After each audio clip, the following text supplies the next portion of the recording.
근데 여러분들이 읽으실 때 좀 도움이 되도록 저는 구원의 포물선이라고 하는 신학적 컨셉을 하나 말씀드리고서 결론을 맺을게요.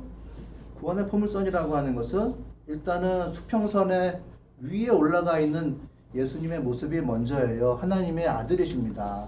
하나님과 동등된 자격을 가진 분이세요.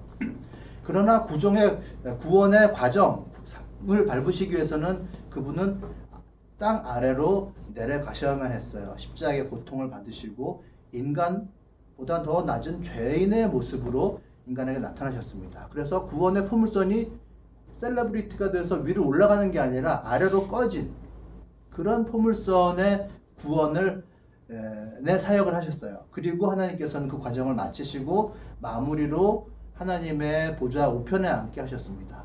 그래서 위에서 아래로 내려갔다가 아래에서 위로 올라가는 구원의 포물선을 그리게 하셨는데 그것을 신학 성경에서는 구원의 포물선이라고 얘기를 해요. 빌립보서 2장 5절에서부터 11절까지를 제가 읽어드릴게요. 그대로 생각하시면서 따라오세요. 자, 여러분은 이런 태도를 가지십시오. 이 구원의 포물선 얘기해요, 이제. 그것은 곧 그리스도 예수께서 보여주신 태도입니다. 그분은 하나님의 모습을 지니셨으나 하나님과 동등함을 당연하게 생각하지 않으시고 오히려 자기를 비워서 종의 모습을 취하시고 사람과 같이 되셨습니다. 그는 사람의 모양으로 나타나셔서 자기를 낮추시고 죽기까지 순종하셨으니 곧 십자가에 죽기까지 하셨습니다. 자, 아래로 내려가셨죠? 그리고 이제 올라가세요. 그러므로 하나님께서는 그를 지극히 높이시고 모든 이름 위에 뛰어난 이름을 그에게 주셨습니다. 그리하여 하나님께서 하늘과 땅 위와 땅 아래에 있는 이들 모두가 예수의 이름 앞에 무릎을 꿇게 하시고 모두가 예수 그리스도는 주님이시라고 고백하게 하셔서 하나님 아버지께 영광을 돌리게 하셨습니다. 자, 이게 구원의 포물선인데요. 구원의 포물선은 위로 올라갔다가 내려오는 것이 아니라 일단 아래로 내려갔다가 죽기까지 되셔서 다시 올라오는 그런 포물선을 그리고 있어요. 우리가 하나님 앞에 나아가는 과정이 있잖아요. 원인이 있고 그 과정이 있고 결과가 있을 텐데 그 과정 가운데 아래로 내려가는 일이 있다는 거예요. 바로 신앙의 핵심이 바로 그 이면, 그 내려가는 데 있다는 거죠. 내려가는 게 예수님께서 내려가셨으니까 하나님의 모습을 닮아서 내려가면 나의 삶은 풍성해진다. 그 내려가심의 그 비밀을 믿음으로 해석하고 채우면 내가 속한 단체는 점점 커지고 나의 마음도 점점 커지고 나의 모습도 공식적인 모습을 갖춘다라고 하는 거죠. 그럼 내가 보고 싶은 것을 보면 위로 올라가는 거죠. 셀럽. 내가 보고 싶은 것을 들으면 나의 삶은 점점 개인으로 간다. 내가 속한 단체는 작아진다. 나의 마음은 작아진다. 나의 행동 폭도 딱 개인에 맞춰진다. 라고 하는 거죠.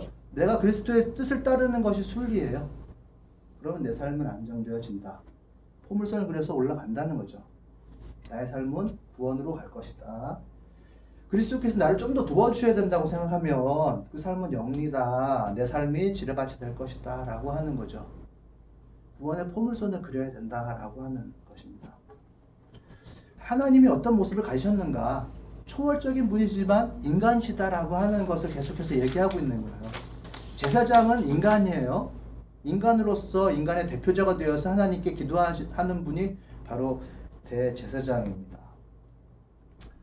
구원이 하늘로부터 갈보리 십자가 낮은 곳으로 내려감을 이야기하고 있는데 그것이 바로 인간이 되셨다라고 하는 것이거든요.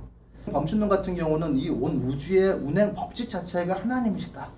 완전히 내재해 있고 거기에서 모든 것이 완벽하게 맞아 들어가는데 왜 하나님 아버지라고 해가지고 누구 사람처럼 세워놓고 거기에다가 절을 하고 기도를 하고 하느냐.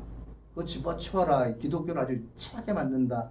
라고 이야기를 해요. 그리고 이제 인격신에 대해서 이제 비판을 하는 입장이고, 그것에 이제 반대측에 있는 그 신론이 이제 범신론, 내지는 혹은 조금 더 이렇게 좀 긍정화시킨다는 범죄신론 이 정도가 되는데요. 신론에 대해서는 한번 정리를 한번 할 필요가 있는데, 지금은 좀 시간이 없고요.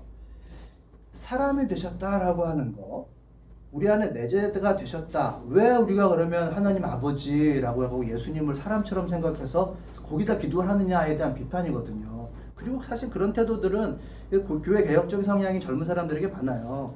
그 예수님 거기에다 기도하기 싫고 예수님의 마인드로는 살겠다 이런 것이거든요.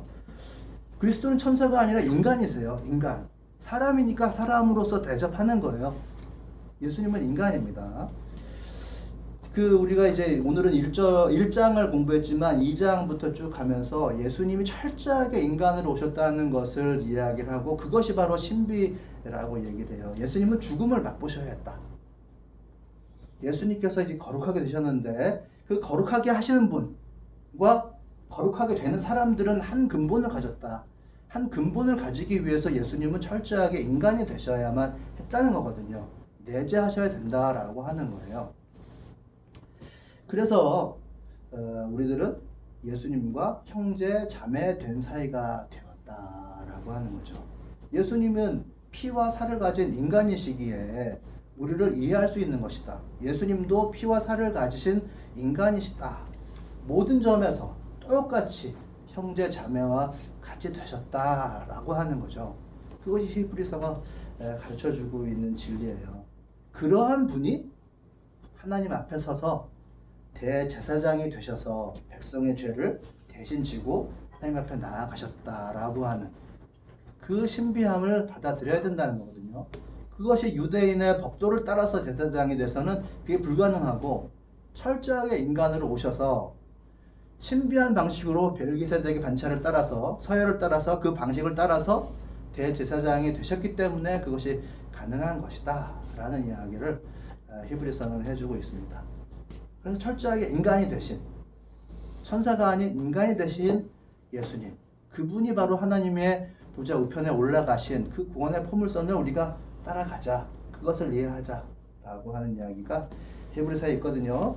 자, 그것을 묵상하시고 그것이 나의 것이 되기 위해서 좀 노력을 하는 과정이 일단 지식을 만드는 과정이고, 그 지식이 없으면 적용 지혜라고 하는 것은 좀 가능하지 않겠죠.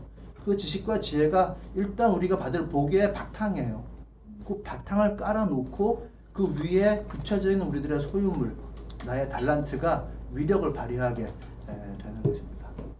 그것이 과거의 구약과 시편을 그렇게 왜 자꾸 인용을 해가지고 현재로 갖고 오느냐, 그리고 그것을 하나님의 뜻에 맞추기 위해서 어떻게 미래로 연결시키기 위해서 그렇게 노력을 하느냐, 원인과 과정과 결과를 밟아가야 된다. 지난 시간에 제가 잠깐 말씀드렸습니다만은 나의 이 신앙이 그냥 나 단독으로 이루어지기는 참 힘들어요.